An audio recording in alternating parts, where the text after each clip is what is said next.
सद्गुरुनाथ महाराज की जय। जय जय रघुवीर समर्थ। जशी माऊली त्रास देते मुलाला, असे गुरुनी ज्ञान पाजी जनाला। धरे साई जावसे नित्य शांती, नमस्कार त्या ब्रह्म चैतन्य मूर्ती। सद्गुरुनाथ महाराज की जय। जय जय रघुवीर समर्थ। सर्वप्रथम आपण सर्वांना एक आनंदाचा समाचार द्यायचा आहे। आपण इथे 13 दिवस नामस्मरण करतो आहोत। प्रत्येकाला उत्सुकता असणे स्वाभाविक आहे की खरोखर संख्या किती झालेली आहे जपाची। तर आपली जपसंख्या जी आहे 16,55,00,000 झालेली आहे।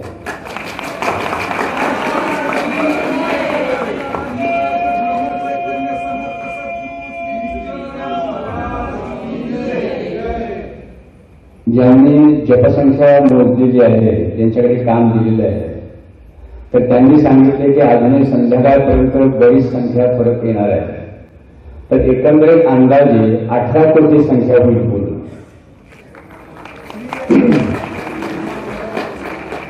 तर खरोखरच जर आपण विचार केला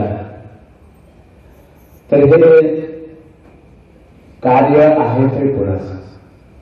आपण जर अंतर्मुखून जर विचार केला, ह्या सध्याच्या परिस्थितीमध्ये, या युगामध्ये 13 दिवसामध्ये 18 कोटी जप होत आहे, म्हणजे इतकं ह्या मंडळींना आकर्षण भगवंताच्या नामाचं आहे। तर खरोखरच त्याच्या पाठीमागे शक्ती कोणती वावरते? खरोखरच हे ज्याचं आपण नाव घेतो आहे त्याची शक्ती त्याच्या पाठीमागे आहे, अर्थात श्रीराम प्रभूंची शक्ती आहे।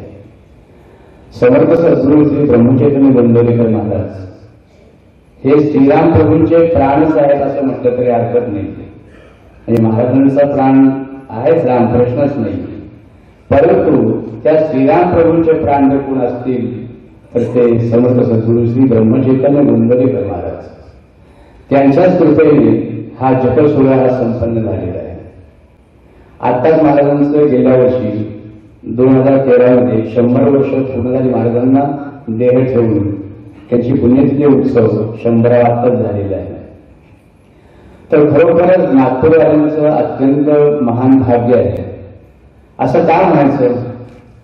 कारण 2013 मध्ये महाराजांना 100 वर्ष पूर्ण होत आहेत आणि हे 14वं जे साल चाललेलं आहे हे सुद्धा अत्यंत महत्वाचं आहे।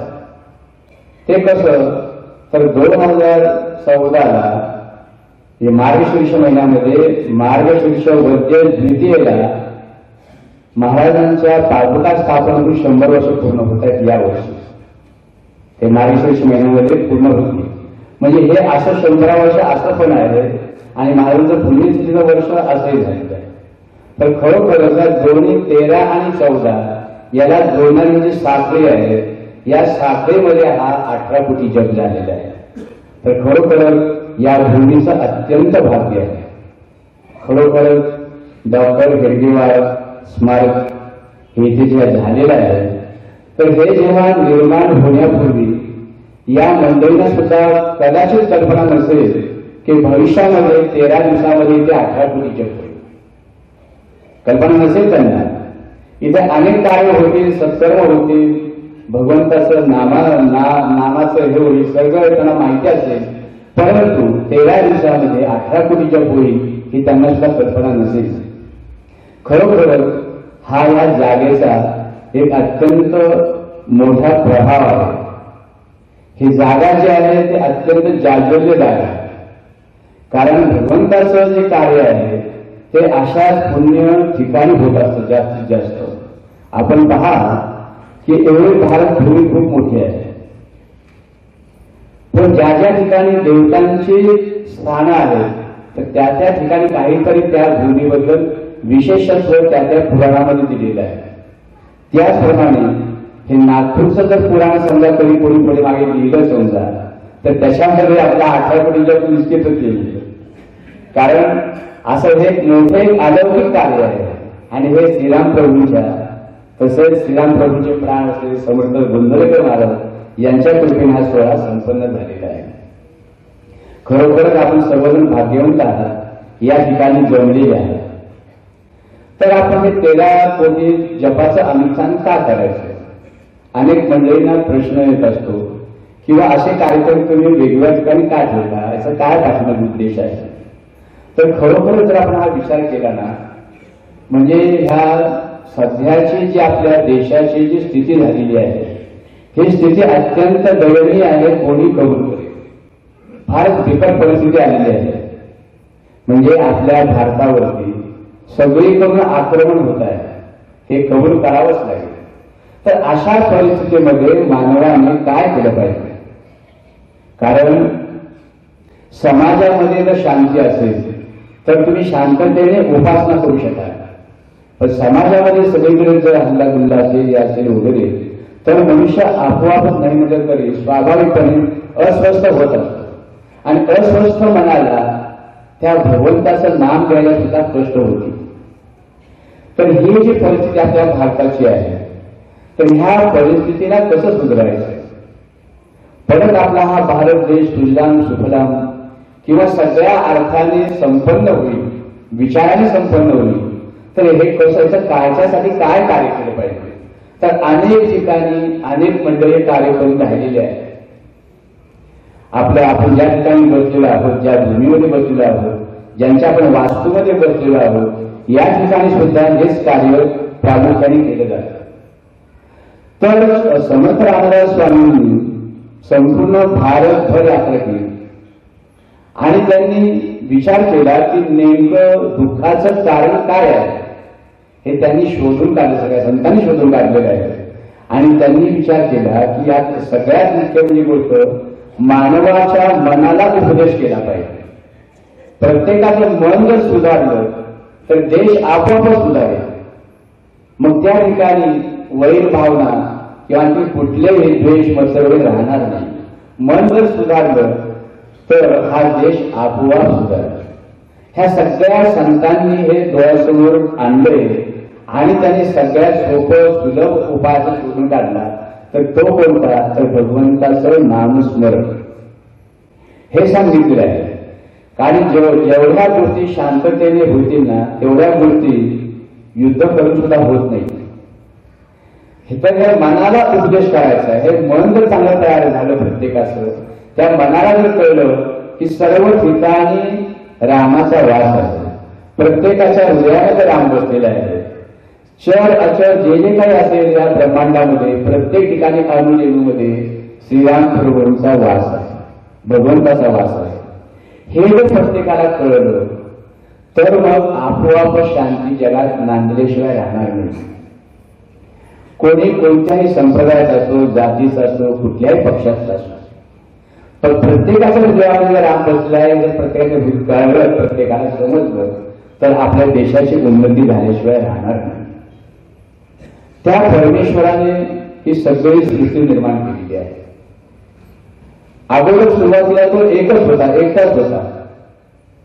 तेव्हा इथे कोणीही नव्हतं त्याच्याशिवाय, केवळ तो एकच होता, निरंजन. एक जे ब्रह्म आहे तेच फक्त एक होतं, बाकी काही सुद्धा नव्हतं. मग हा पसारा झाला कसा? एवढं विश्व निर्माण कसं झालं, का झालं वगैरे, हे जे गूढ प्रश्न आहेत, या गूढ प्रश्नांची उत्तर आजपर्यंत कोणालाही सापडलेली नाही. तरी सुद्धा वेदांत काय सांगतात? एकोण तोस्या महा, मी एकटा आहे तर त्याला अनेक होण्याची इच्छा झाली. ते परब्रह्म ते जे तत्व जे आहे सूक्ष्म, तर त्याला काय झालं मी अनेक व्हावं. तर अनेक होण्यामध्ये हे सगळे सृष्टी ब्रह्मांड निर्माण झालं. सत्व रजतम अष्टधा प्रकृती जे काही आहे, पंचमहाभूत वगैरे सगळं, हे सगळं त्याने आपल्या केवळ कल्पनाशक्ती निर्माण केलेलं आहे. आणि त्याच्यामध्ये तो स्वतःचा मित्र झाला, तो शत्रू झाला. पहा काय खेळ आहे या परमेश्वराचा. तोच शत्रू झालेला आहे, तोच मित्र झालेला आहे. म्हणजे त्याच्याशिवाय ब्रह्मांडामध्ये कोणीही नाही. हे त्याचं सगळं हे नाटक आहे, हा सगळा खेळ आहे. हा आजपर्यंत कोणालाही पत्ता लागलेला नाही. तर पत्ता लागला असेल तो संतांना लागलेला आहे, परंतु त्यांना सुद्धा त्या वाणीच्या माध्यमातून सांगता आलं नाही. त्यांनी खूप प्रयत्न केलेले आहे.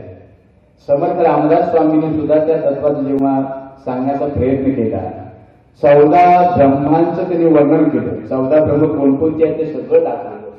परंतु शेवटी ते काय म्हणतात, हे म्हणजे काय त्या ब्रह्माचं वर्णन नाही, याच्या आधी पलीकडे ते ब्रह्म आहे, ते कोणालाही समजणार नाही, त्याचं वर्णन कोणीही करू शकत नाही. असं ते परब्रह्म तत्व आहे. त्यालाच वाटलं की एकाचा अनेक व्हावा आणि त्याचा हा सगळा स्थितीचा खेळ आहे. तोच शत्रू आहे, तोच मित्र आहे, तोच सर्व काही करत असतो. स्त्री पुरुष पशु पक्षी, हे तारांगण सूर्य चंद्र, हे जे जे काही आहे, पृथ्वी माता आहे, भारत वगैरे सगळे देश जे आहे, हे सगळं काही त्याचा हा खेळ आहे. त्याने हा खेळ रचलेला आहे आणि त्याप्रमाणे हे सगळं होत असतं. कोणाला काय बुद्धी देईल, काय कार्य करून घेईल हे सांगता येत नाही. तरी सुद्धा एक लक्षात ठेवण्यासारखी गोष्ट आहे. समर्थांनी म्हटलेलं आहे, सत्य ते सत्य मानित जा.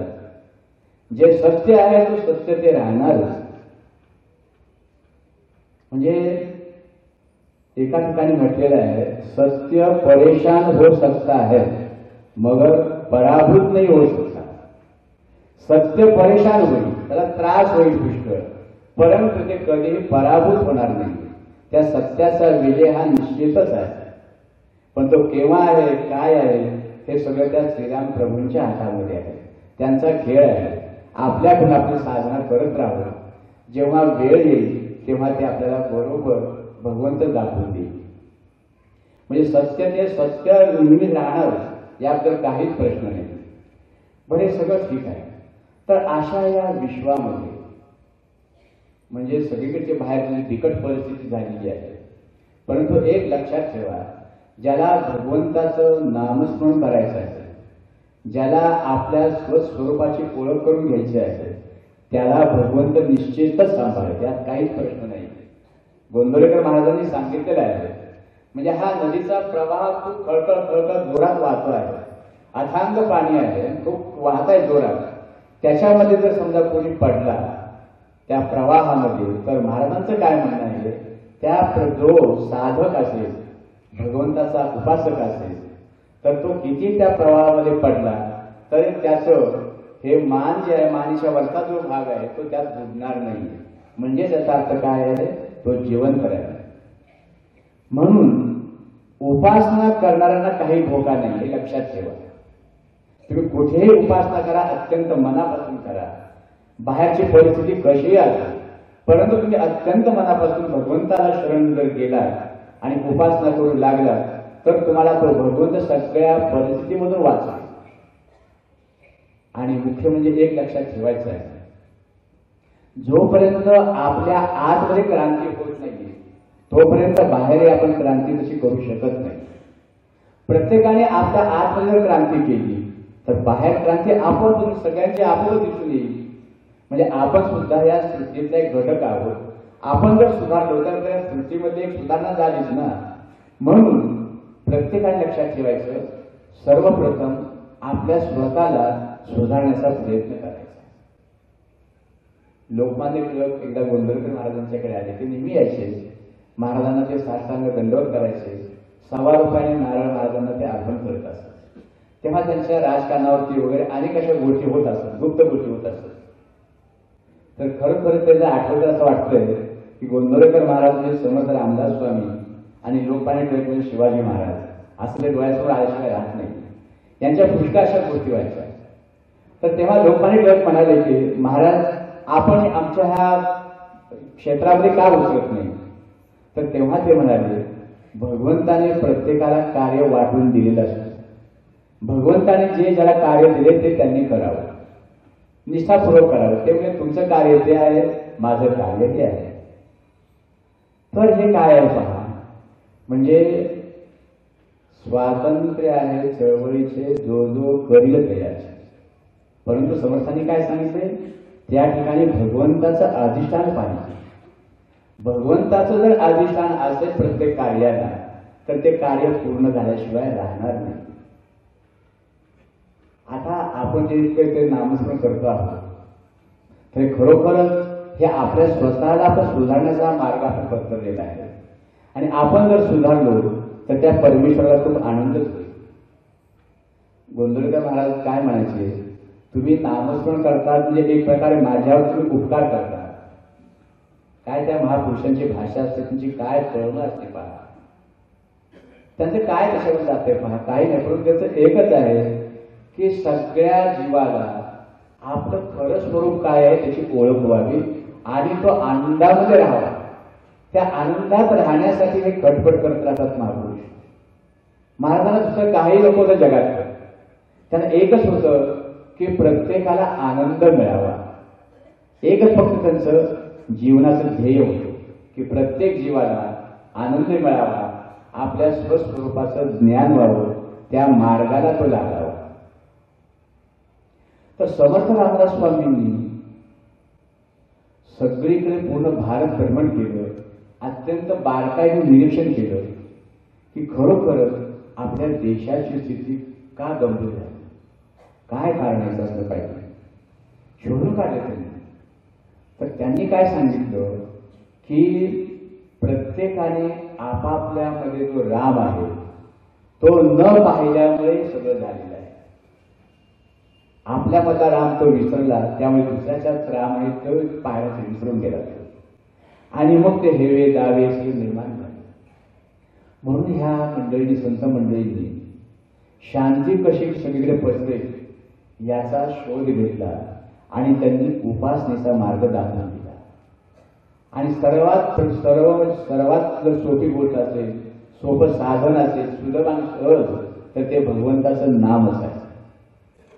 तरी सुद्धा काय होतं, त्यांनी जन्मभर टावर फोडला सगळीकडे.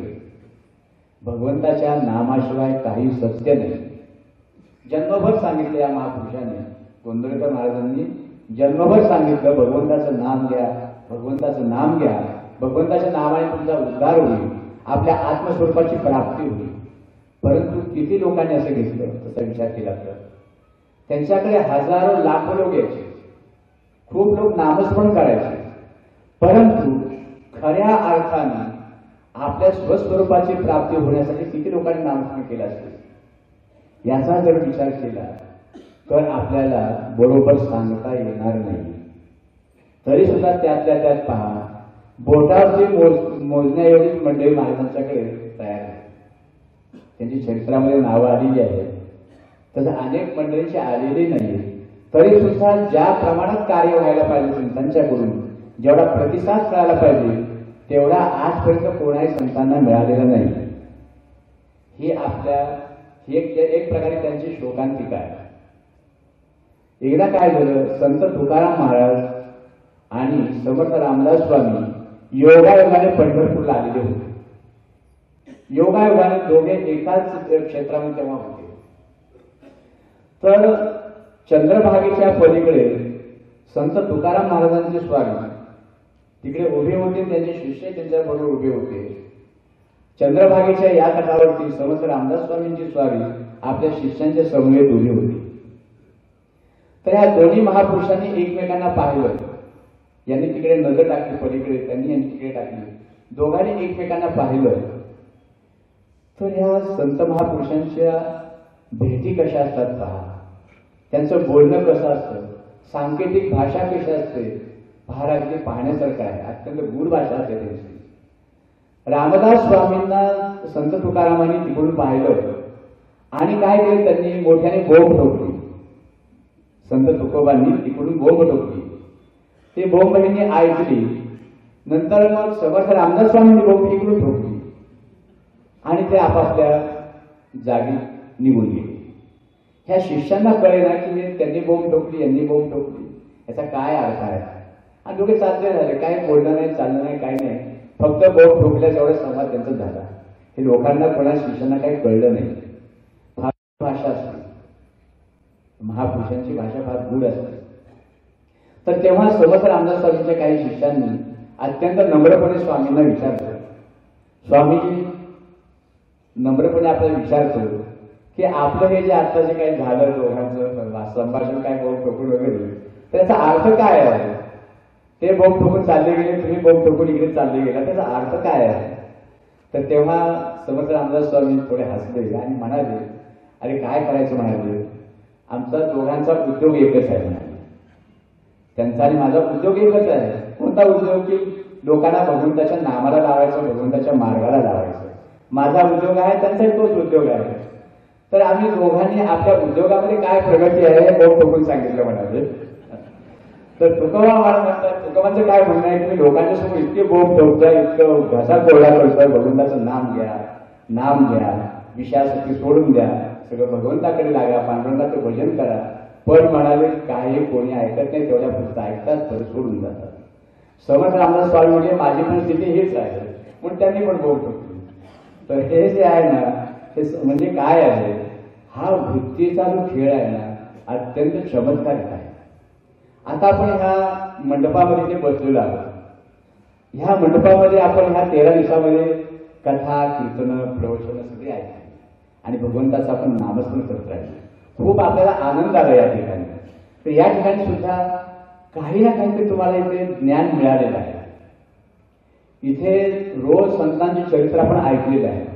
प्रत्येक संतांच्या जीवनचरित्रामध्ये कसे प्रसंग आले, काय आले, ते सगळं ऐकून आपल्याला सुद्धा वाटलं असेल की आपल्याला सुद्धा अशी अवस्था प्राप्त होईल का, आपण सुद्धा असा आनंद मिळू शकू का, हे आपल्याला सुद्धा वाटल्याशिवाय राहणार नाही. आणि असं वाटलं तरच खरं त्या श्रवणाचं महत्व आहे.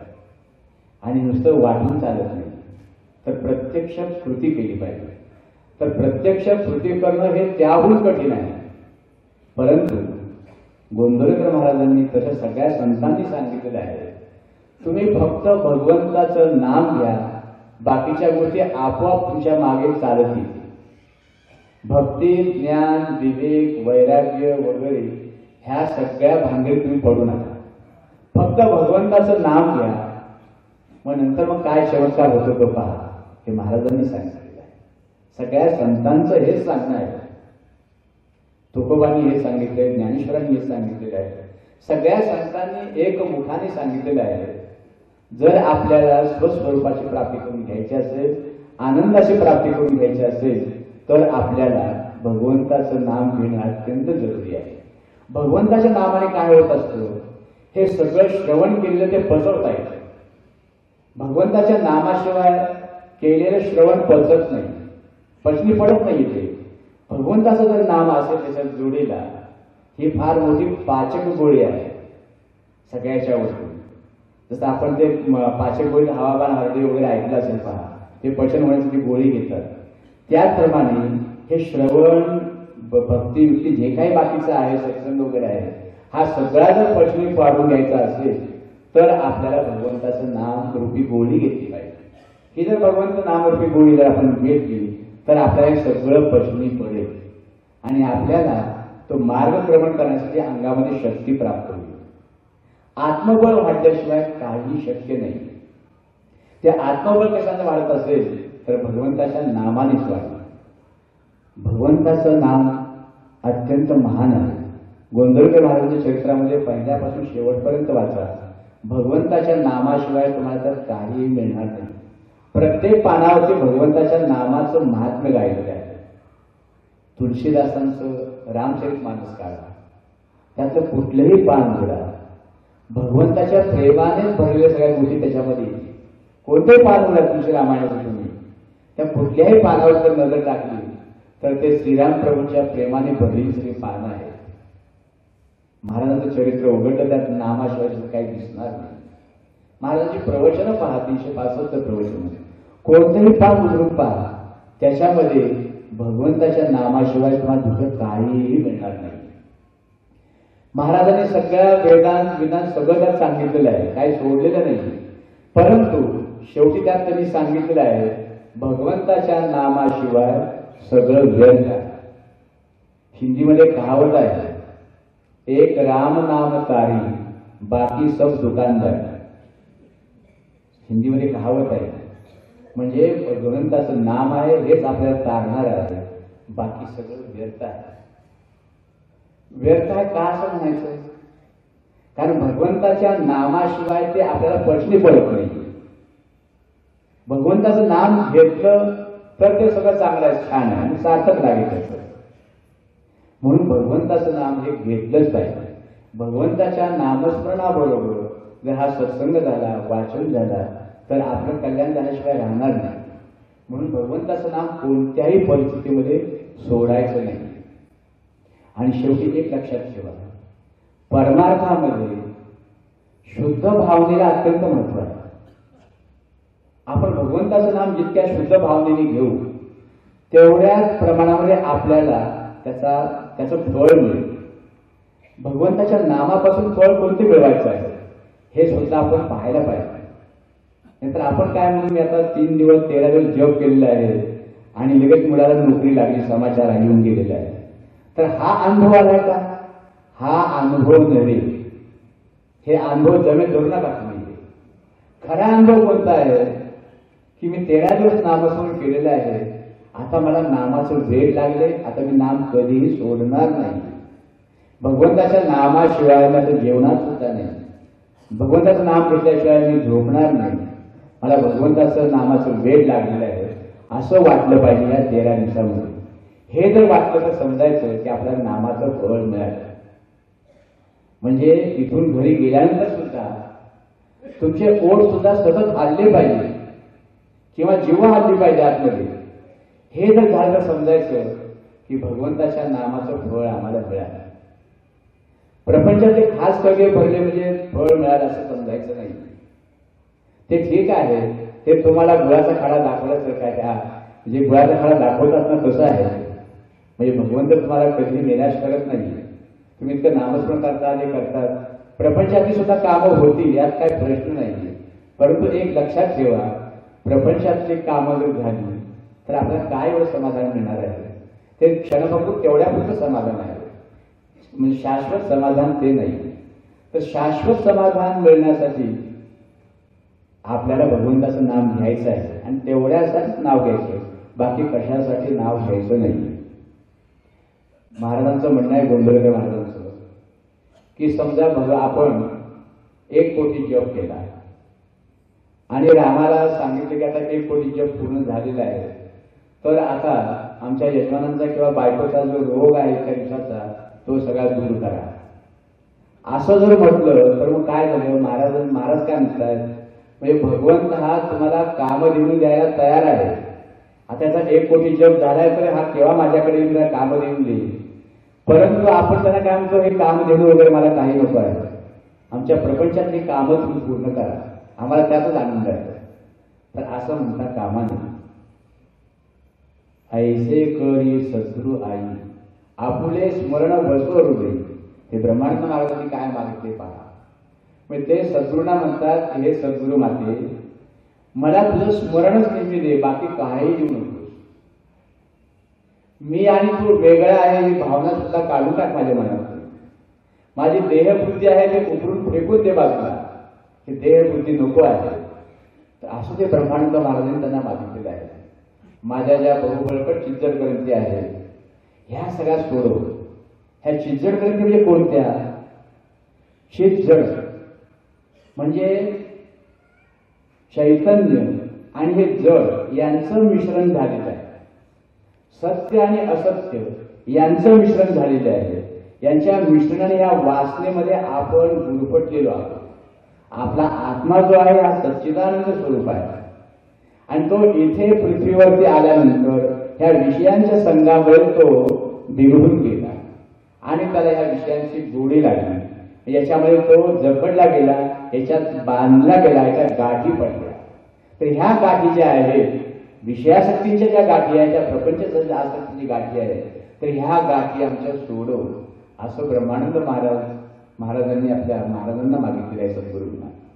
तर असंच त्यांनी म्हणजे आपल्यासमोर आदर्श ठेवलेला आहे की सद्गुरूंच्या पुढे काय मागावं. ते ब्रह्मानंद महाराजांनी हा आदर्श तर ठेवलेला आहे. अनेक संतांनी जे जे झाले त्यांनी आपल्यासमोर असेच आदर्श ठेवलेले आहेत की भगवंताकडे काय मागितलं पाहिजे आणि काय मागायला नको, हे सगळं हे आपल्याला समजलं पाहिजे. आणि ते समजण्यासाठी आपल्याला भगवंताचं नामस्मरण केलं पाहिजे. तुम्ही एक प्रयोग करा, एक दिवशी एकांतामध्ये भगवंतासमोर उभे राहा आणि त्याला तुम्ही मागा, तुम्हाला काय मागायचं ते मागा आणि नंतर विचार करा खरंच मी याच्यातल्या खऱ्या काय गोष्टी मागितल्या. तर आपला आत्मा उत्तर देईल की काही बरोबर मागितलेलं नाही. कारण मागण्याचं जे काय कला म्हणा किंवा आतली बुद्धी म्हणा, त्या प्रेरणा म्हणा, ही एक अलौकिक गोष्ट आहे. आपण भगवंताला बरोबर मागू शकत नाही काय मागायचं ते, काहीच आपण मागू शकत नाही.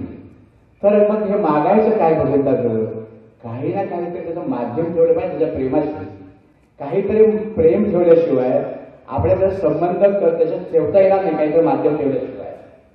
तर त्याला मागावं, परंतु कसं मागावं, तर ते संतांनी काय आपल्या समोर ठेवलंय, काय कसं मागायचं, संतांनी काय सांगितलेलं आहे त्याप्रमाणे मागायचं. स्वामी विवेकानंदांना परमहंसांनी म्हटलं होतं तू कालीजवळ जा आणि माग, तर काय तुला पाहिजे तेवढं. पण ते तिथे समोर जायचे, भक्ती ज्ञान विवेक वैराग्य असं असं वेदांताच्या गोष्टी करायचं तिथे विवेकानंद. ते मला हेच मला ते भक्ती ज्ञान विवेक वैराग्य असं 3-4 वेळा झालं. तर अशी अवस्था आपल्याला सुद्धा यायला पाहिजे. अनेक जन्माची त्यांच्यावरती संस्कार होते, परमहंसांचा त्यांच्यावरती आशीर्वाद होता, म्हणून त्यांनी दुसरं काय ते मागू शकले नाही. भक्ती ज्ञान विवेक वैराग्य याशिवाय विवेकानंदांनी काही त्या कालीजवळ मागितले नाही. ते कित्येक वेळा गेले, परंतु काही त्यांना मागताच नाही आले. पाचशे त्याच्या तोंडातून हेच बाहेर पडायचं. त्याचप्रमाणे समजा भगवंत जर आता 13 दिवस आपण जप केलेला आहे आणि भगवंत तुझ्या समोर आला म्हणजे मागा काहीतरी, तर आपल्याला काय मागितलं पाहिजे हे प्रत्येकाने विचार करा. त्याचं खरोखर काय मागितलं पाहिजे. त्यांना हेच सांगायचं, हेची दान देगा देवा तुझा विसर न व्हावा. एवढं एकच मागायचं की वाटेल ते परिस्थिती हो, आम्ही कुठल्याही परिस्थितीमध्ये असतो, परंतु भगवंता तुझा विसर होऊ देऊ नकोस. याच्यामध्ये फार मोठं गूढ रहस्य आहे असं मागण्यामध्ये. महाराजांनी म्हटलेलं आहे, ईश्वराला विसरणे म्हणजे माया आणि त्याचं स्मरण करणे म्हणजे ब्रह्म. म्हणजे एक प्रकारे हे ब्रह्म मागण्यासारखंच झालं की मला ब्रह्माची अवस्था दे, तुझ्या आठवण नेहमी व्हावी मला, हे तर असं मागायचं, तुझ्या स्मरणाबद्दल मागायचं. म्हणजेच काय आहे की मला नेहमी त्या ब्रह्मस्वरूपातच ठेव, हा त्याचा अर्थ आहे. म्हणून आपण भगवंताजवळ त्याच्या नामस्मरणाशिवाय त्या स्मरणाशिवाय काही मागायचं नाही की आम्हाला तुझं नेहमी आम्हाला स्मरण राहू दे, तेवढंच दे, बाकी काही सुद्धा नाही. तर काय आहे, संतांनी जे जे काही सांगितलेलं आहे ते अत्यंत श्रद्धेने केलं पाहिजे. आणि परमार्थ मार्गामध्ये शुद्ध भाव असल्याशिवाय काही प्रगती होत नाही. आपला भाव असा असला पाहिजे की आपल्या सद्गुरूंनी सांगितले भगवंताचं नामस्मरण करा, तुम्हाला आनंदाची प्राप्ती होईल, दुःखाची निवृत्ती होईल, परब्रह्माची प्राप्ती होईल, आपले स्वानंद स्वरूप जे आहे, सच्चिदानंद स्वरूप आहे, त्याची प्राप्ती होईल. हे त्यांनी जर सांगितलेलं आहे तर त्याच्यावरती आपण पूर्ण श्रद्धा ठेवली पाहिजे, विश्वास करायला पाहिजे. महाराजांचं सांगणं हेच असायचं नेहमी की 100% ज्याची भावना शुद्ध असते त्याला ते फळ मिळाल्याशिवाय राहणार नाही. भावना शुद्ध पाहिजे. एक काशीचा फार अत्यंत सुंदर प्रसंग आहे, या भावनेवरून आठवण आली. तर काशीला महाराजांचे स्वामी म्हणजे गोंदवलेकर महाराजांचे स्वामी हे काशीला नेहमी अधूनमधून जात असतात. त्यांच्याबरोबर अनेक मंडळी 300-400 मंडळी नेहमी भक्त मंडळी असायची. तर काशीला एकदा अशीच महाराजांची स्वामी गेले असताना त्या ठिकाणी शांताश्रम स्वामी नावाचे एक महापुरुष होते, ते महाराजांना येऊन भेटले आणि दोघांची थोड्याच वेळामध्ये चांगली मैत्री झाली. ते शांताश्रम स्वामी अत्यंत दिव्य अवस्थेला पोहोचलेले विभूती होती. यांची अशी अवस्था होती, त्यांनी काशीमध्ये 12 वर्ष मौन पाळून 13 कोटी रामनामाचा जप केला होता. आणि ते जेव्हा रामाचं भजन म्हणत असत तेव्हा रामाच्या मूर्ती अशा समोर ठेवत असते, रामाच्या मूर्ती, आणि त्याच्या समोर ते भजन म्हणत असत. तर भजन म्हणत असताना त्या रामाच्या मूर्ती डोलत असत. हे भजन म्हणून लागले की रामाच्या मूर्ती डोलायच्या, अशी त्या महापुरुषाची अवस्था होती. तर महाराजांचं यांचं दोघांचं खूप प्रेम जगलं लागलं. शांताश्रम स्वामी हे कराडचे आणि महाराज सातारच्या बाजूचे. ते दोघांची गती ह्या आध्यात्मिक याच्यातून फार अत्यंत जमली आणि ते दोघे जवळजवळ येते.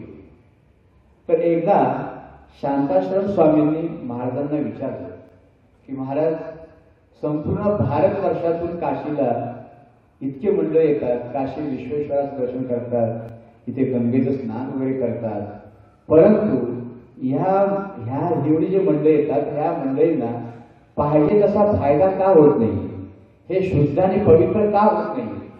कारण आता ते गंगेचं स्नान करतील, विश्वेश्वराचं दर्शन करतील आणि थोड्या वेळाने परत त्या विकारांच्या साम्राज्यामध्ये घुसतील, तर म्हणजे कसं काय, याच्यात का फरक पडत नाही? त्यांची काय म्हणजे भावना आहे की नाही यांची भावना वगैरे? तर तेव्हा महाराज म्हणाले त्यांची भावना आहे म्हणून ते इथे येत आहेत, त्यांची गंगेच्या प्रती श्रद्धा आहे, भक्ती आहे म्हणून ते येतात. तर या दोघांचा संवाद असताना परत ते शांताश्रम स्वामी म्हणाले, शांताश्रम स्वामी काय म्हणाले, हे श्रद्धेने भक्तीने जर इथे येतात तर मग हे उद्धरून का जात नाही? उद्धरून जायला पाहिजे. तेव्हा ते महाराज म्हणाले की खऱ्या अर्थाने त्यांची इतकी 100 नंबरी श्रद्धा नाही. हे गंगेचं स्नान केलं मी पवित्र झालोच अशी त्यांची श्रद्धा नाही. विश्वेश्वराचं दर्शन घेतलं की आम्ही पवित्र होऊन गेलो याची त्यांची पूर्ण श्रद्धा नाही, असं गोंदवलेकर महाराजांनी त्यांना सांगितलं. परंतु शांताश्रम स्वामींना ते काय पटेल. तेव्हा महाराज काय म्हणाले, मी तुम्हाला थोडे दिवसाचे सिद्ध करून दाखवतो. महाराजांची स्वामी जी आहे ना, ते काय करायचे, एखाद्याने काही प्रश्न विचारला आणि त्याला त्याचं जर समाधान होत नसेल तर हे महाराज काय करायचे, असं काहीतरी प्रयोग करायचे. नाटकामध्ये अनेक वेगवेगळे प्रयोग असतात की नाही, तसे नाट्यमय प्रयोग करायचे आणि त्या प्रयोगाच्या माध्यमातून त्याला ते सांगून द्यायचे, बघ हे सत्य आहे की नाही. तर महाराजांनी विचार केला की शांताश्रम स्वामीने काही केल्या पटत नाहीये, तर यांना काहीतरी आपण असं प्रयोग करून दाखवूया. तर ते शांताश्रम स्वामींना म्हणाले की स्वामीजी, तुम्ही थोडे दिवस थांबा, मी तुम्हाला थोड्या दिवसामध्ये हे सिद्ध करून दाखवतो की ह्या लोकांची 100 नंबरी श्रद्धा नाही, भाव नाही, मी तुम्हाला दाखवून देतो, सिद्ध करून दाखवतो. तर तेव्हा झाले, थोडे दिवस निघून गेले, एक 4-8 दिवस गेले असतील आणि नंतर महाराजांनी शांताश्रम स्वामींना एकट्याला एकांतामध्ये बोलावलं, समोर बसवलं आणि ते म्हणाले, स्वामीजी आपण एक नाटक रचूया म्हणाले, तुमच्या प्रश्नाचं उत्तर तुम्हाला त्यात मिळून जाईल. सांगा म्हणाले काय रचूया. तर ते म्हणजे असं करायचं की तुम्ही महारोग्याचं तुम्हाला मी देईन, ते महारोग्याच्या रूपामध्ये तुम्हाला बसवेन गंगेच्या काठावरती आणि मी तुमचा भक्त म्हणून असा वैराग्य तिथे तुमच्या जोडीला उभा राहीन, त्या ठिकाणी तुमचा भाऊ म्हणून उभा राहीन आणि मी जे काय लोकांना सांगायचं ते सांगेन, त्याच्यावर तुम्हाला उत्तर मिळेल म्हणाले. याप्रमाणे महाराजांनी त्यांच्याकडून तालीम करून घेतली त्या नाटकाची. काय या महापुरुषाची लीला आहे पहा, म्हणजे कशा पद्धती लोकांना सुचवायचं, कशा पद्धतीने मार्गाला आणायचं आणि त्याच्यापुढे लोकांसमोर काय आदर्श ठेवायचा, खरोखर अलौकिक लीला. सगळ्या ह्या गोष्टी येत होत्या. आता ब्रह्मांड नायकच आहे, त्याला अभिनय करायचं काय म्हणजे कठीण आहे, काहीच नाही. तर ह्याप्रमाणे सगळं ठरलं वगैरे आणि हे दोघे जण सकाळच्या वेळेला गंगेवरती गेले. महाराजांनी काय केलं, ते गंगेवरती गेल्यानंतर एक फाटकी भोकं पडलेली चादर अशी होती, मळकी वगैरे, ते असे वाळून असे टाकले गंगेच्या किनाऱ्यावरती आणि त्या स्वामींना तिथे बसवलं. त्या चिंध्या बिंद्या तिच्या अंगाला सगळ्या गुंडल्या. स्टेजवरती येण्यापूर्वी त्यांना रूप देऊनच आणलेलं होतं, सगळ्या चिंध्या बिंद्या गुंडल्या आहेत त्यांना तिथे अंगावरती, फाटक्या तुटक्या वगैरे. हातात एक असं कमरेला म्हणतात ना डबा, तुम्ही पाहिलाच नाही, डालडा बिंडा डबे पूर्वी मिळत होते पहा, तसा एक भिकाऱ्यासारखी डबा त्यांना दिला हातामध्ये आणि तिथे बसवलं महारोग्यात देऊन. आणि महाराजांनी सुद्धा बैराग्याचं धारण केलं होतं, त्या हातामध्ये चिमटा भस्म असं लावून सगळं तिथे दाढी बिडी महाराज असे उभे राहिले त्यांच्याजवळ. आणि नंतर मग लोक गंगेचं स्नान करायला हळूहळू यायला. थोड्याच वेळामध्ये गर्दी वगैरे झाली आणि हे लोकांचं एक म्हणजे हेच आहे, म्हणजे श्रद्धा असते किंवा स्नान केले की कुठे भिकाऱ्याला वगैरे गंगेच्या काठावर बसले असतील त्यांना आपण पैसे द्यावे वगैरे. तर लोक काय करायचे, ह्याच्या चादरीवरती 2 पैसे 3 पैसे असे टाकून पुढे निघून जायचे. तेव्हा हे दोघांनी वाटले की आपलं नाटक बरोबर वाटता येणार, व्यवस्थित चाललेलं आहे. लोकांनी भिकारी आम्हाला मागून घेतलं आणि पैसे जवळ टाकतात. दोघांनी आनंद झाला की हा बरोबर नाटक आपलं अगदी व्यवस्थित चाललेलं आहे. मग थोड्या वेळ काय गर्दी खूप झाली, ती सगळी जास्त गर्दी झाल्यानंतर मग महाराजांनी काय केलं, सगळ्या भाविकांना म्हणजे भाविक हो माझ्याकडे जरा लक्ष द्या, या गरीबाकडे जरा लक्ष द्या, मी काय म्हणतोय पहा म्हणाले. ते म्हणजे हा माझा भाऊ आहे, याला महारोग झालेला आहे. आम्ही 1 वर्षापासून इथे विश्वेश्वराची सेवा करतो आहे दोघेजण, आणि ती सेवा केल्यानंतर विश्वेश्वराने आम्हाला दृष्टांत दिलेला आहे की याचा महारोग केव्हा दूर बरा होईल म्हणाले की ज्याने गंगेचं स्नान करून आलेला आहे आणि ज्याची भावना शुद्ध आहे की मी आता पवित्र झालेला आहे, अशा जर भाविकांनी जर ह्याला आलिंगन दिलं तर याचा महारोग दूर होईल, असं आम्हाला विश्वेश्वराने सांगितलेलं आहे. असं म्हटल्याबरोबर सगळ्यांना दया आली आणि चला चला म्हणाले. कृष्णलोकी समोर धावले. धावल्याबरोबर महाराजांनी हात केला, थांबा म्हणाले, पुढचं ऐकून घ्या म्हणाले. विश्वेश्वराने आणखी काही पुढे सांगून ठेवलेलं आहे ते पण तुम्ही ऐकून घ्या. मग सगळे एकदम तटस्थ उभे राहिले. मग महाराजांनी सांगायला सुरुवात केली महाराजांनी सांगायला. ते म्हणाले विश्वेश्वराने पुढे असं सांगितलेलं आहे की जो यांना आलिंगन देईल त्याचा म्हणजे याचा रोग नाहीसा होईल, परंतु याचा रोग त्याला लागेल म्हणाले. याचा रोग त्याला लागेल म्हणाले. हे ऐकल्याबरोबर सगळे मागच्या मागे पळाले, सगळे जायला लागले. परत ते म्हणजे थांबा म्हणाले, ते रोग जरी तुम्हाला लागला असला तरी पण तुमची जर भावना शुद्ध असेल की गंगेचं जर स्नान केलं आणि पवित्र झालेलं हवं असं तुम्हाला वाटत असेल तर तुम्ही परत जर गंगेचं स्नान केलं तर तुमचा रोग नाहीसा होईल, असं विश्वेश्वराने सांगितलेलं आहे. सगळे लोक विचार करू लागले. प्रत्येकजण म्हणले अरे आपण बरोबर अशी भावना आहे का, आपण जर समजा भावनेच्या भरात त्याला आलिंगन दिलं त्याचा रोग आपल्याला लागला आणि समजा आपण स्नान केलं आणि काय केला तर त्याला किंतु आला मनामध्ये, अरे म्हणजे आपलं काम नाही असं म्हणून सगळे मागे पळाले. सगळे मागच्या पावले निघाले, पसार झाले सगळे. मग तेवढ्यामध्ये काय झालं, एक तरुण शेतकरी त्या ठिकाणी आला. त्याने महाराजांना विचारलं काय काय चाललेलं आहे, ते काय प्रकार आहे. मग महाराजांनी सगळं सांगितलं. हे बघ म्हणाले, हा माझा महारोगी हा माझा भाऊ आहे. आम्ही 1 वर्षापासून ह्या काशीमध्ये आलेलो आहोत. काशी विश्वेश्वराची मनापासून आम्ही दोघांनी सेवा वगैरे केली. विश्वेश्वराने आम्हाला सांगितलं दृष्टांत देऊन की जो कोणी गंगेचं स्नान करून याला आलिंगन देईल तर त्याचा रोग म्हणजे नाहीसा होईल आणि याचा रोग त्याला लागेल म्हणाले. परंतु गंगेचं स्नान केल्यामुळे मी पवित्र होणार असं ज्याची शुद्ध भावना असेल त्याने पुन्हा जर गंगे स्नान केलं तर याचाही रोग दूर होईल. ते ऐकल्याबरोबर तो तरुण शेतकरी अत्यंत भाविक होता. बरोबर म्हणजे लाखामध्ये एखादा मनुष्य असतो पाहाचा भाविक. तर तो काय म्हणाला, त्याला ते पटलं ते महाराजांनी सांगितलेलं आणि त्या काही पुढे मागे काही न विचार करता त्या महारोग्याला त्याने आलिंगन दिलं. ते आलिंगन दिल्याबरोबर महाराजांना इतका आनंद झाला, इतकं भरून आलं, वा म्हणाले या भारतवर्षामध्ये असे सुद्धा आहेत म्हणजे आनंद झाला त्यांना. महाराजांनी स्वतःहून त्या मुलाला आलिंगन दिलं. त्या ब्रह्मांड नायकाने त्याला आलिंगन दिलं. काय त्याची अवस्था झाली असेल विचार करा. त्यांचा स्पर्श जरा झालेला आहे, काय अवस्था झाली असेल. तर हे सगळं जे आहे भावनेमुळे झाले. महाराज त्याला म्हणाले की तुझी काशी यात्रा सफल झाली. महाराज यात्रा सफल झाली. हा सगळा प्रकार शांताश्रम स्वामी पाहतच होते, प्रत्यक्ष अनुभवत होते. तेव्हा त्यांच्याही डोळ्याला पाणी आलं आणि ते म्हणजे की महाराज आपण जे म्हणत होतात ते बरोबर आहे. इतक्या लाखो इतक्या गर्दीमध्ये एकच फक्त मनुष्य तयार झाला, याची शुद्ध भावना आहे. म्हणजे पहा या प्रसंगातून आपल्याला काय शिकायचं आहे की आपण भगवंताचं नामस्मरण करतो आहोत तर ह्या नामाने माझी सगळी पापं धुतली जातीलच. हे नाम म्हणजे गंगा आहे, नामगंगा आहे. ह्या नामगंगेत जर मी स्नान केलं या नामगंगेमध्ये तर माझी सगळी पापं धुतली जातीलच. हे मनापासून अगदी वाटलंच पाहिजे. हे ज्याला वाटतं त्याचं सार्थक झालं भगवंताचं नाम घेऊन. आणि भगवंताचं नाम घेऊन जर आपण प्रपंचाच्या गोष्टी जर भगवंताजवळ मागत राहिलो तर त्यात काही अर्थ नाही. भगवंताचं नाम हे आपल्या उद्धारासाठी आहे, आपल्या कल्याणासाठी आहे, आपल्या सच्चित आनंद स्वरूपाच्या प्राप्तीसाठी आहे.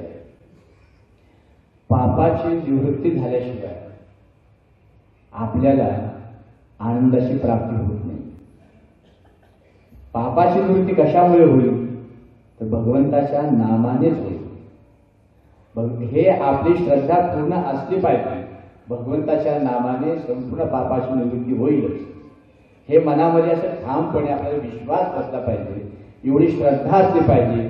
अशी जर भावना असेल तर नामस्मरण करून आपल्याला निश्चितच फळ मिळाल्याशिवाय राहणार नाही. समर्थांनी सुद्धा दासबोध ग्रंथात सांगितलेले आहे, नामस्मरे निरंतर ते जाणावे पुण्य शरीर, महादोषांचे गिरीवर रामनामे नासती. हे भगवंताच्या नामामध्ये इतकं महान सामर्थ्य आहे.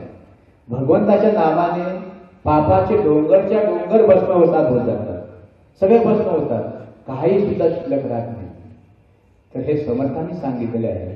तर समर्थांच्या वचनावरती आपण विश्वास ठेवला पाहिजे. गोंधळकर महाराजांनी सांगितले, जेथे नाम तेथे माझे प्राण सांभाळावे. ही जर आपण खरोखरच भावना ठेवून जर नाम घेतलं तर आपल्याला त्या महापुरुषाचा सहवास झाल्याशिवाय राहणार नाही, त्याचं दर्शन झाल्याशिवाय राहणार नाही. आपण म्हणून की आता त्याला इतके वर्ष झाले, अक्कलकोट स्वामी झाले, हुमनाबादचे माणिक प्रभू झाले, गजानन महाराज झाले, शिर्डीचे साईबाबा झाले, ब्रह्मचैतन्य गोंधळेकर महाराज झाले, समर्थ रामदास स्वामी झाले, ज्ञानेश्वर झाले, तुकाराम, एकनाथ, नामदेव, अनेक महान संत झाले. त्यांना इतके वर्ष जोडली, तर आता ते आपल्याला कसं दर्शन देतील? हे तर हे जे आहे आपलं अज्ञान आहे. हे लक्षात ठेवा, हे अज्ञान आहे. तो ब्रह्मांड नायक आहे. त्या ब्रह्मांड नायकाने जो विश्व निर्माण केलेलं आहे, त्याला या जगामध्ये काहीच अशक्य नाही. तो केव्हाही प्रगट होऊ शकतो. पण आपली भावना कशी असली पाहिजे? एका हाताने कधी टाळी वाजत नाही. जेव्हा दोन्ही हात बरोबर जवळ येतात तेव्हा आवाज येत असतो. त्याप्रमाणे आपली श्रद्धा, भक्ती, भाव तो परमेश्वर आहे, त्यात काय प्रश्नच नाही. त्याचा हात तयारच आहे. फक्त आपण त्याच्यावर टाळी मारायचा अवकाश आहे. तो आहे समोर, पण आपण ते टाळी मारत नाही. जोपर्यंत हे दोन्ही एकमेकांना जुळत नाही तोपर्यंत अनुभव येणार नाही. भगवंत हा आहेच. माझ्या सद्गुरूंनी इतके वर्ष देह ठेवला, आता ते कसे मला दिसतील असं मनात कधीही विचार आणू नका. बरीच मंडळी म्हणतात की आमचे गुरुदेव होते ते शिव झाले. आपण छोट्या गावात गेलो तर शिव म्हणतात त्यांना, म्हणजे आमचे गुरु शिव झाले म्हणजे आता गेले. तर असं आहे का? नाही, ते शिवस्वरूपच आहे. पण आपण व्यावहारिक अर्थ असं म्हणतो असो की आता भगवंतात विलीन झाले, तर आता ते नाही येत, आता ते परत येणार नाही, तर आता आम्हाला दुसरा गुरु करायचा आहे, तर आता तुम्ही मंत्र देता का? तर असं करता कामा नये. आमच्या गुरूंच्या अशा काही गोष्टी कानावरती आलेल्या आहेत, तर आम्हाला पटत नाही, तर आता काय करावं, आम्हाला मार्गदर्शन करा. म्हणजे हे सुद्धा गुरुद्रोहच आहे. म्हणजे आपली निष्ठाच नाही. एखादा साधा दगड जरी समजा असला ना, आणि त्या दगडावर जर तुम्ही श्रद्धा ठेवली तर त्या दगडातून देव प्रगट झाल्याशिवाय राहणार नाही. परंतु आपली तशी 100 नंबरी भावना नाही. गोंधळेकर महाराजांचंच वाक्य आहे. म्हणजे जेव्हा रामाच्या डोळ्यातून अश्रू आले तेव्हा महाराज म्हणाले, आपली 100 नंबरी जर भगवंताप्रती भावना असेल तर असे अनुभवाल्याशिवाय राहत नाही. भगवंताला सगुणामध्ये यावंच लागतं, प्रगट व्हावंच लागतं. हे म्हणजे भक्ताच्या भावनेवरती आहे. सगळ्या संतांनी सांगितलं आहे, भगवंताचं नाम घ्या, तुम्हाला भगवंताची प्राप्ती झाल्याशिवाय राहत नाही. तर आपण त्यांच्यावर विश्वास ठेवून नामस्मरण केलं पाहिजे. असं जर नामस्मरण केलं तर आपला उद्धार झाल्याशिवाय राहणार नाही. भगवंत हा आहे तरी कसा? अगोदर याचा आपण विचार केला पाहिजे. भगवंताची प्राप्ती म्हणजे निश्चित कसली प्राप्ती करून घ्यायची आहे? आपण नामस्मरण करतो आहोत हे भगवंताच्या प्राप्तीसाठी. पण भगवंत हा कसा आहे, काय आहे, तो कसा कुठे राहतो, तो आम्हाला कसा भेटू शकतो, याची आपल्याला संपूर्णपणे माहिती असली पाहिजे. तर अगदी समर्थांनी तसंच अनेक संतांनी आपापल्या ग्रंथांमध्ये सांगितलेलं आहे. समर्थांनी ते जे ब्रह्मतत्व जे आहे, जे परमेश्वर आहे, परब्रह्म आहे, त्याला थोरला देव म्हटलेला आहे. 33 कोटी देव आपल्याला आहेत, माहितीच आहे. 33 कोटी देव, 33 कोटी देव आहेत हे आपल्या सर्वांना माहिती आहे. परंतु ह्या 33 कोटी देवांना निर्माण करणारा एक देव आहे, तो थोरला देव आहे. तो थोरला देव कोणता नेमका? तर तोच देव आपल्याला सद्गुरूंच्या स्वरूपामध्ये साकार रूपाने आपल्या तो सगुणामध्ये मिळालेला असतो. ही पूर्णपणे श्रद्धा ज्या शिष्याची असते त्याला तो अनुभव आल्याशिवाय राहत नाही. तो अनुभव म्हणजे कोणता? भगवंताचा.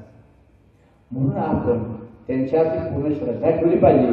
त्यांनी आता देह ठेवला, आता दुसरा गुरु करा असं नाही करायचं. एक ते कधी जात नाही, ते देवाचं धर्मच आहे. जसं वस्त्र आपण बदलून टाकत असतो तसे आपल्याला हे वस्त्र बदलावं लागते. त्या आत्म्याला वस्त्र बदलावं लागतं, तो पण दुसरा धारण करत असतो. आणि संत मंडळींची गोष्ट सामान्य माणसांच्या प्रमाणे नसते. ते ह्या खास कार्यासाठीच भगवंत त्यांच्या माध्यमातून प्रकट झालेला असतो. ते कार्य करण्यासाठी. कोणतं कार्य? की सगळ्यांना त्या आनंदाची स्वस्वरूपाची प्राप्ती व्हावी, ते सच्चिदानंद स्वरूप कसं आहे त्याची ओळख व्हावी. म्हणून ते संतांच्या रूपाने या पृथ्वीवरती अवतरित होतात. आणि ते सद्गुरू म्हणून ज्यांचं ज्यांचं जे भाग्य असेल त्याप्रमाणे त्यांना ते भेटतात. प्रत्येकाचे सद्गुरू एकच नसतात, त्यांची शरीर वेगवेगळे आहेत, परंतु त्यांच्या आतमध्ये राहणारं जे तत्व आहे ते एकच तत्व आहे, त्यात काही फरक नसतो. म्हणून काय करायचं असतं? एक गोष्ट लक्षात ठेवायची. आपण ज्या सद्गुरूंना पकडून ठेवलेलं आहे, संतांना पकडून ठेवलेलं आहे, त्यांच्यावरती अनन्य श्रद्धा असली पाहिजे, प्रश्नच नाही. परंतु याचा अर्थ दुसऱ्यांचा तिरस्कार करा असं नाही. दुसऱ्यांचा जर आपण तिरस्कार केला तर एक प्रकारे आपण आपल्या सद्गुरूंचा तिरस्कार करत असतो, हे लक्षात ठेवा. गुरुद्रोह होत असतो. म्हणून ते त्या गुरुतत्वाकडे नेहमी नजर टाकली पाहिजे. आता आपण ते राजेंद्र मुळे धुळ्याचे त्यांनी किती सुंदर पहा सांगितलं. तर त्यात ते आहे सद्गुरू श्री गोंदवलेकर महाराजांचे शिष्य आहेत. परंतु त्यांची श्रद्धा किती विलक्षण आहे पहा. ते सगळ्याच ठिकाणी ते तत्व पाहत आहे की माझे सद्गुरू सगळ्या ठिकाणी भरलेले आहेत. त्यांनी असा कधी फरक असा केलेला नाहीये की हे वेगळे आहेत किंवा ते वेगळे आहेत. त्यांचे अनन्य निष्ठा किंवा अनन्य भाव हा वेगळाच आहे. तर आपल्या स्वतःचं शिकलं पाहिजे. अनेक तुम्ही त्यांच्या भक्तांच्या चरित्रामध्ये पहा, अनेक सद्गुरूचे भक्त झालेले चरित्र पहा, अत्यंत दिव्य चरित्र आहे. इथे आपण भाऊसाहेब शेतकऱ्यांचं आपण चरित्र ऐकलं. त्या भाऊसाहेबांची काय अवस्था होती पहा. भाऊसाहेब काय म्हणायचे की आता आपल्याला महाराज मिळालेले आहेत, तर आता दुसरं काही आपल्याला पाहायची आवश्यकताच नाही. दुसरं पाहायची आवश्यकताच नाहीये. ते कोण आहेत, काय आहेत, थोडे काय जाणण्याची आवश्यकताच नाही. ते आपल्याला मिळालेले आहेत, बस झालं आपलं काम. पहा, हे गृहस्थाश्रमामध्ये राहणारे, गृहस्थाश्रमी वेशामध्ये पोशाखात राहणारे, वावरणारे, परंतु आतून ते संतच होते. संत व्हायला काही वेश बदलावा लागत नाही, त्याला काही दाढी वाढवावं लागत नाही किंवा जटा वाढवावं लागत नाही किंवा संतांचा वेशही धारण करावं लागत नाही. हे आतून जी स्थिती आहे ती स्थिती प्राप्त व्हायला पाहिजे. मग तुम्ही कोणत्याही वेशामध्ये असा, तुम्ही पॅन्टमध्ये असा, पायजाम्यामध्ये असा, धोत्रामध्ये असा किंवा सोळ्यामध्ये असा किंवा कोळ्यामध्ये असा, हा प्रश्न या ठिकाणी काहीच नाही. अंतरंगातली स्थिती जी आहे ही अत्यंत महत्वाची आहे. बाहेर खूप सोळं केलं आणि आत काहीतरी प्रकार वेगळाच असेल तर काय त्याचा अर्थ आहे?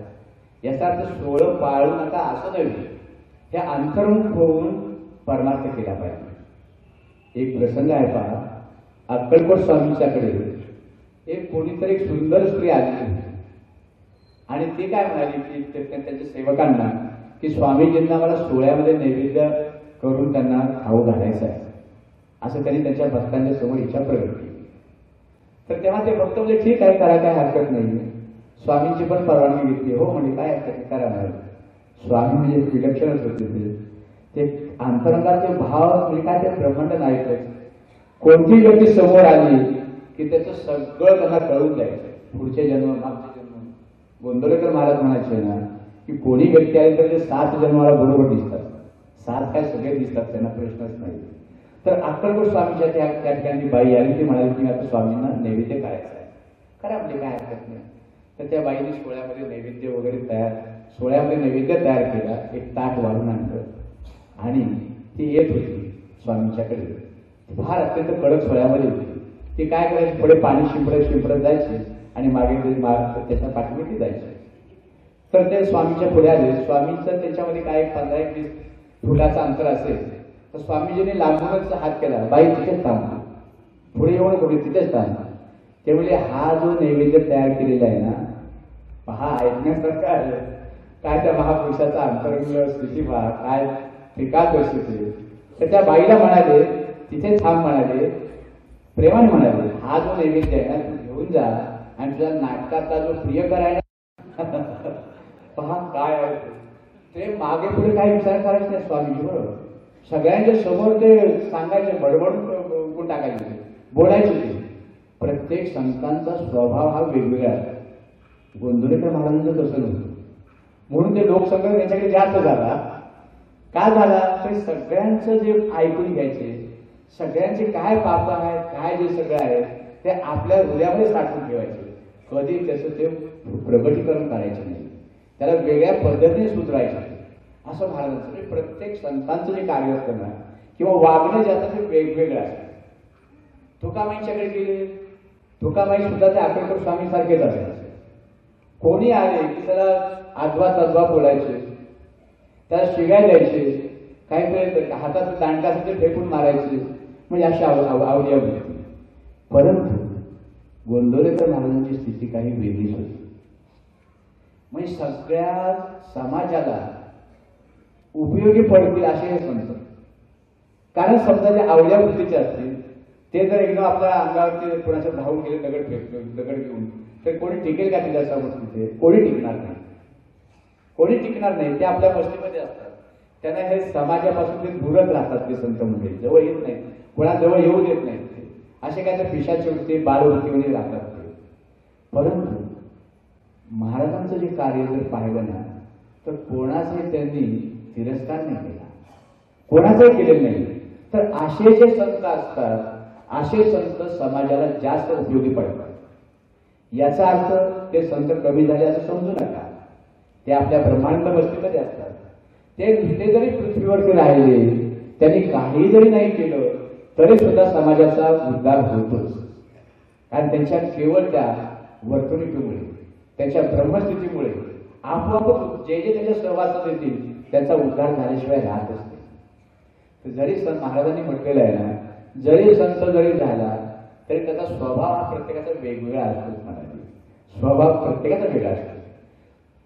तर आपल्याला काय शिकायचं आहे की आपण जे नामस्मरण करतो आहोत तर हे नामस्मरण त्या भगवंताच्या प्राप्तीसाठी करायचे. आणि तो भगवंत कसा आहे हे आपल्याला सद्गुरूंच्याकडून ओळख करून घ्यायची आहे. भगवंत हा महानच आहे, प्रश्नच नाही. तर ह्या भगवंताचं स्वरूप कसं आहे हे आपल्याला सद्गुरू समजावून सांगतात. म्हणून सद्गुरूंचा अधिकार श्रेष्ठ मानलेला आहे. भगवंतापेक्षा सद्गुरू काय श्रेष्ठ मानलेलं आहे? कारण भगवंताचं स्वरूप जे आहे ते आपल्या कोणाला कळत नाहीये. त्या स्वरूपाची ओळख आपल्याला सद्गुरू करून देत आहे. म्हणून भगवंतापेक्षा सद्गुरू श्रेष्ठ आहे. तसा जर खोल विचार केला, भगवंत आणि सद्गुरू हे वेगळे नाही आणि त्याचं नाम हे पण वेगळं नाही. तर हे जे सर्व काही आहे हा समजून घेण्याचा विषय आहे. तर सद्गुरूंना शरण गेल्याशिवाय आपल्याला खऱ्या त्या भगवंताची प्राप्ती होणार नाही. म्हणून सद्गुरूंच्या मुखातून नाम घ्यायचं असतं. कारण काय आहे, त्यांना भगवंताचा साक्षात्कार झालेला असतो. ते स्वतः भगवंत स्वरूप झालेले असतात. अशांच्याकडून जर आपला मार्ग जर मिळाला तर आपल्याला सुद्धा आज ना उद्या त्या स्वरूपाची प्राप्ती झाल्याशिवाय राहणार नाही.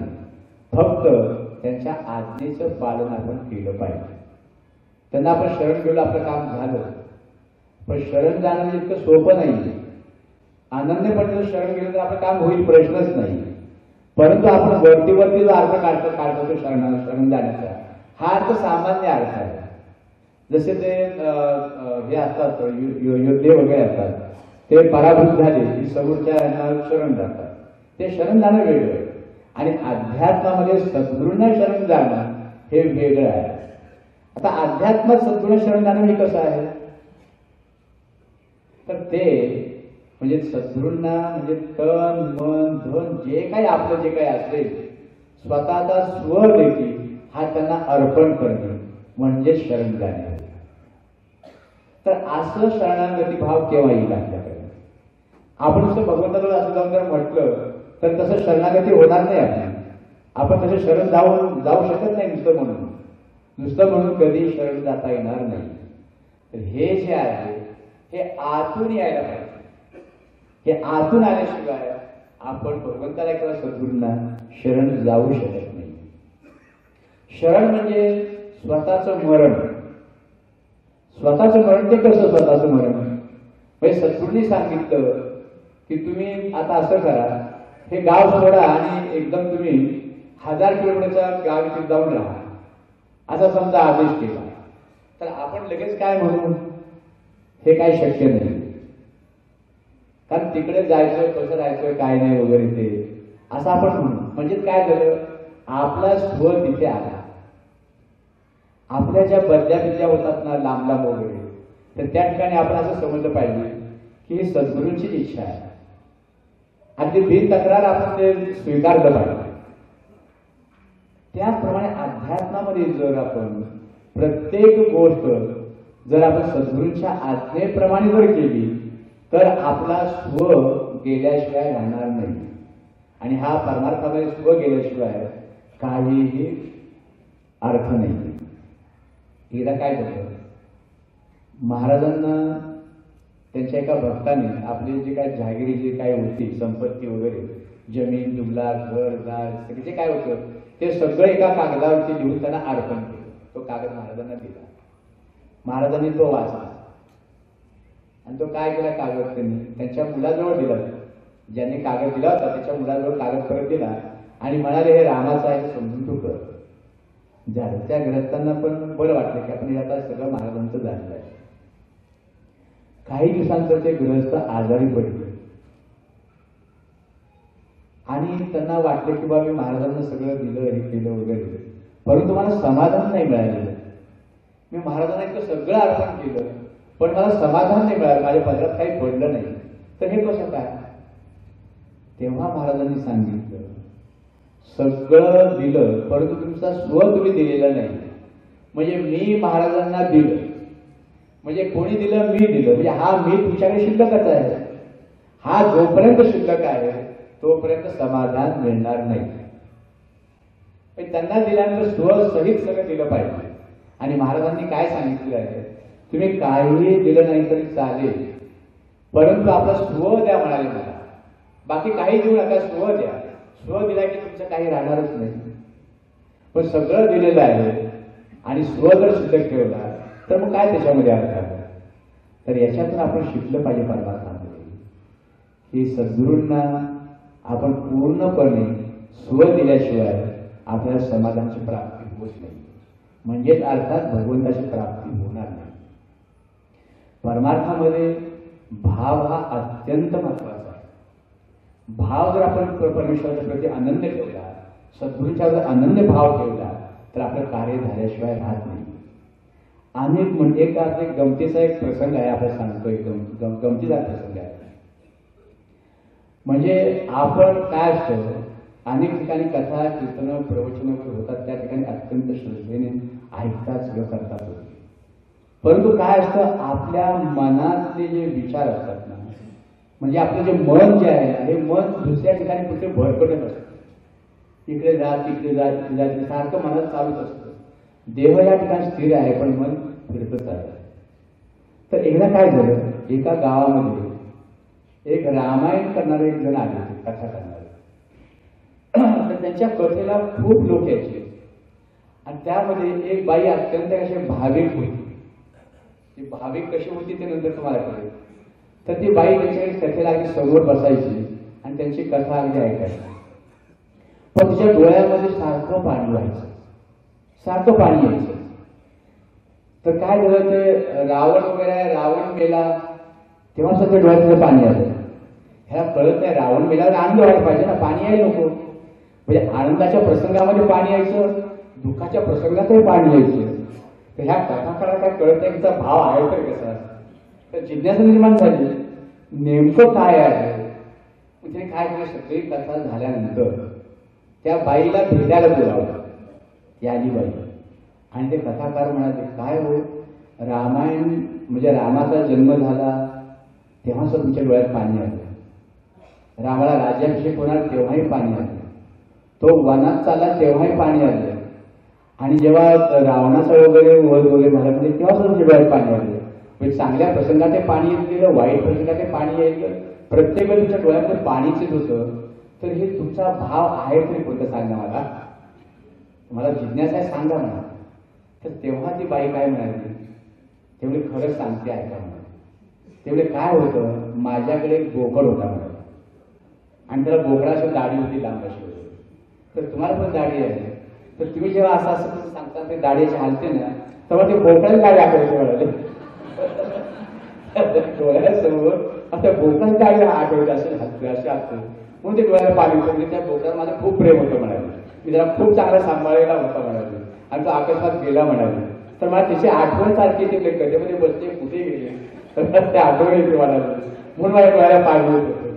तेव्हा त्याने डोक्याला हात मारून घेतला आणि काय म्हणजे आपली कथा त्याचा भाव वेगळाच होता. म्हणजे आपण सगळं बसलेलं आहोत, सगळं आहे ठीक आहे, परंतु मनामध्ये प्रपंचाची इच्छा.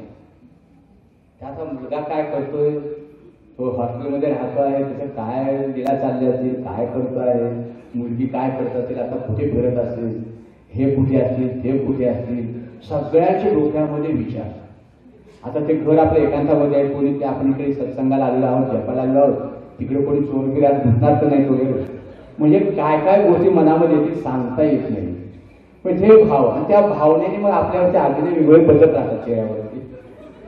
तर महाराजांनी काय सांगितलं, गोंदवलेकर महाराजांनी, की हेतूवरून कृतीला महत्व येत असतं. हेतूवरून कृतीला महत्व येत असतं. हेतू जर चांगला असेल आणि कृती जर काही त्रास असेल तर चालते, पण हेतू चांगला पाहिजे. तर आपण जे नामस्मरण करतो आहोत ते करतो आहोत, तर आपल्याला या ठिकाणी हेतू अत्यंत शुद्ध पवित्र मान ठेवला पाहिजे. कोणता हेतू ठेवला पाहिजे, की मला आनंदाची प्राप्ती व्हायला पाहिजे.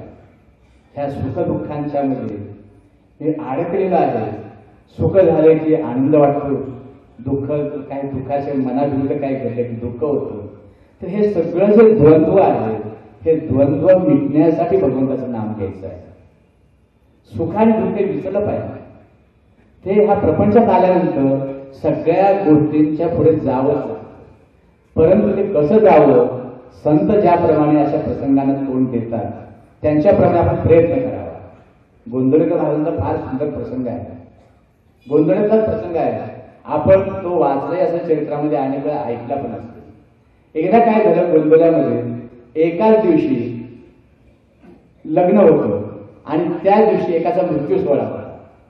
हा एकदम विरोधी भाग, एकदम अगदी इकडे अगदी आनंद आणि इकडे एकदम दुःख. तर इकडे लग्नाची सगळी तयारी चाललेली होती आणि एवढ्याच महाराजांच्या एका भक्तांनी सांगितलं की तिकडे दुसऱ्या मंदिरामध्ये एका बाईचं लहान मुल गेलेलं आहे आणि ती खूप शोक करते आहे आणि तुमची आठवण करते आहे, तर तुम्ही जरा 2 मिनिटात तिकडे चला. हो का, म्हणजे चला म्हणा. मग महाराजांनी तिथल्या लोकांना सांगितलं मी आता येतोच म्हणाले. झाले, महाराज इकडे आले. इकडे आल्यानंतर त्यांनी पाहिलं ते बाई शोक करत होती. महाराजांचं पहा एक म्हणजे काय कसं सामर्थ्य म्हणा, आणि ते अभिनय वगैरे त्यांचे काही विलक्षणच असायचे. कशा पद्धतीने कोणाला कसं समजवायचं ही कला त्यांच्याकडे फार अगदी उत्तम होती, त्यात ते पारंगत होते. तर त्यांनी काय केलं, तिथे गेल्याबरोबर ते मूल घेतलं तिच्या मांडीवरून आपल्या स्वतःच्या मांडीवर ठेवलं आणि खूप मोठ्याने शोक करू लागले. अरे अरे म्हणजे किती बाळ सुंदर होता, किती चांगला होता, गोजीरवाणी होता, असं तसं वगैरे, आम्हाला सोडून गेला, आता तो परत भेटणार नाही वगैरे, असं असं करून महाराज खूप मोठमोठ्याने रडू लागले. डोळ्यातून पाणी जर यायला लागलं. हे सगळा प्रकार पाहून ज्या बाईचं मूल गेलं होतं त्या बाईलाच वाईट वाटायला लागलं. अरे म्हणाले आपल्यासाठी महाराजांना किती वाईट वाटत आहे. मग ती बाई जवळ आली, त्या मुलाला आपल्याला जर घेतलं मांडीवर, म्हणजे महाराज आपण कशाला दुःख करतात, रामाची अशीच इच्छा होती तर आपण काय करणार. त्या बाईने महाराजांना समजावलं, म्हणजे महाराजांची लीला कशी आहे पहा, का म्हणजे त्या बाईच्या मुखातून आणायचं होतं ते. त्या बाईच्या मुखातून हे महाराजांना ऐकायचं होतं की रामाची इच्छा म्हणून. मग महाराज ऐकल्याबरोबर म्हणाले, बघ आता रामाची इच्छा ना, तर तूच म्हणलीस ना रामाची इच्छा वगैरे, तर असं कर, आता तू आनंदात राहा, म्हणजे आहे त्या प्रसंगाला तोंड दे म्हणाले, आता शोक करू नकोस. त्या बाईला पटलं आणि महाराज परत तिकडे थोड्या मंदिरात तिकडे गेले. तिथे लग्न सोहळा चाललेला होता आणि त्याच्यामध्ये इतक्या आनंदाने मग्न झाले त्या सोहळ्यामध्ये की ते महाराजांच्या बरोबर जे काही शिष्यमंडळी आले तिथे दुःखाचं दुःख वगैरे पाहिजे, शोक पाहिला आणि पाहतात तर तो महाराज इकडे अगदी आनंदाने समोरच झाले त्या लग्नामध्ये. तेव्हा एकाने म्हणजे पाहिलं महाराजांची लीला सगळी. अरे म्हणाले, काय कळत नाही या महापुरुषाचं, काय हा प्रकार. तिकडे आता त्या शोक वेळ होते आणि इकडे येऊन पाहतात तर अगदी आनंदाने आम्ही सगळं कार्य करतायत. चला चला मी लवकर लवकर करा, का आता वेळ झाली लग्नाची, असणार वगैरे सगळं ते तयारी करत होते वगैरे, त्यात आनंदात होते ते. तेव्हा महाराजांनी त्यांचा भाव जाणला आहे लोकांचा, श्रीवासांचा, त्या भक्तांचा भाव जाणला. तेव्हा महाराज काय म्हणाले, प्रापंचिकाने कसं राहायला पाहिजे म्हणजे या संसारामध्ये, एका डोळ्यामध्ये दुःखाशू आणि एका डोळ्यामध्ये सुखाशू असं ठेवून या आनंदाने तर राहायला पाहिजे. म्हणजे राम इच्छा समजून राहायला पाहिजे. प्रापंचिकाने जर असं राहिलं म्हणजे कसं राहायला पाहिजे, त्याचा अर्थ की तुम्ही साक्षी भावनेने राहा. म्हणजे मी या सुखदुःखाच्या पलीकडे आहे, मी ह्या सुखदुःखामध्ये नाहीये. मन, बुद्धी, अहंकार, चित्त जे जे काही असेल ह्याच्या सगळ्याच्या पलीकडे मी आहे. माझं खरं स्वरूप आनंदाने भरलेलं आहे. हे इथे मी पृथ्वीवरती आलेलं आहे, माझं प्रारब्ध आहे, या देहाचं प्रारब्ध आहे. इथे आलेलं आहे, हे प्रारब्ध भोगायचं आहे. त्याच्यामध्ये काय सुख आणि दुःख, तर असे साक्षी भावनेने आपण त्यात राहायला पाहिजे. म्हणजे एक विचार करा, समजा आपली एखादी घरातली प्रिय व्यक्ती गेली समजा, तर आपल्याला अत्यंत वाईट वाटतं. आपल्याला जेवढं वाईट वाटतं ना तेवढं वाईट दुसऱ्या माणसाला इतकं वाटत नाही. तुमचं दुःख पाहून थोडे हळहळतील, परंतु तुमच्या इतकं वाईट त्याला नाही वाटत. असं का कारण, काय याचं कारण आहे? म्हणजेच काय आहे, जी व्यक्ती गेली त्याच्यावरती आपली आसक्ती होती, प्रेम होतं. हे माझं, हे माझं, हे माझं, हे माझं असं आपण म्हणत होतो आणि ते अकस्मात चालली गेली. म्हणून आपल्याला ते आसक्तीमुळे दुःख निर्माण झालं. इतरांची आसक्ती त्या व्यक्तीबद्दल एवढी नव्हती म्हणून त्यांना एवढं काय वाईट नाही वाटलं. ज्यांची ज्या प्रमाणात आसक्ती असते त्या प्रमाणात त्याला दुःख होत असतं. तर महाराजांचं काय सांगणं आहे किंवा महापुरुषांचं काय सांगणं आहे की ह्या प्रपंचामध्ये, ह्या संसारामध्ये आल्यानंतर तुम्ही आपल्या आनंद स्वरूपाला विसरू नका. माझं जे सच्चित आनंद स्वरूप आहे त्या स्वरूपाला विसरू नका. त्या स्वरूपाचं जर तुम्ही स्मरण ठेवलं तर तुम्हाला आनंदाची प्राप्ती झाल्याशिवाय राहणार नाही. आणि एवढ्यासाठी हे भगवंताचं नामस्मरण आपल्याला करायचं आहे. एवढ्यासाठी आपल्याला तीर्थयात्रा करायची आहे. एवढ्यासाठी आपल्याला अनेक साधनं जे करतो आपण ती करायची आहे. तर हे सगळं समजून परमार्थ जर केला आपण तर आपलं कल्याण झाल्याशिवाय राहणार नाही. म्हणून भगवंताचं नामस्मरण हे कोणत्याही अवस्थेमध्ये कधीही सोडायचं नाही. हे आपल्या मनाशी झुणगाट बांधून ठेवा आणि सगळ्या संतांच्या वचनावरती विश्वास ठेवा. आपल्या सद्गुरूंच्यावरती अनन्य श्रद्धा ठेवा, भक्ती ठेवा. गुरुर् ब्रह्मा गुरुर्विष्णू गुरुर्देव महेश्वरा गुरु साक्षात परब्रह्म तस्मै श्री गुरुवे नमः. अशी अनन्य भावना ठेवून आपण उपासना करत राहा. अशी जर उपासना केली तर आपलं कल्याण झाल्याशिवाय राहणार नाही. एवढं बोलून आपण इथे थांबूया. जानकी जीवन स्मरण जय जय राम.